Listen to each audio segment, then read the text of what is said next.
демократиялық жүйеде өзінің осы Американың билігін қолына алғаннан бергі мынандай сұрапыл ыңғайсыз жағдайға ұшырап тұрған кезінде енді бұл шалға анау әлсіреп бара жатқан образын көтеретін, төмендеп бара жатқан рейтингісін көтеретін бір жұмыс істеу керек болды. Ол не?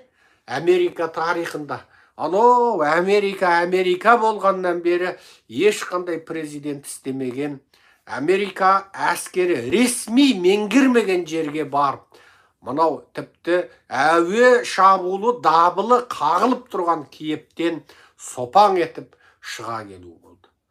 Бұлай қарасаң, пиардың 77 әкесі. Шалың пиарды өлтірді, жанын шөперекке түйіп тұр. Себебі дәл сол кезде Киевке шабуыл жасалса, немесе бұл шалдың жұмысы әшкереленіп қап, анау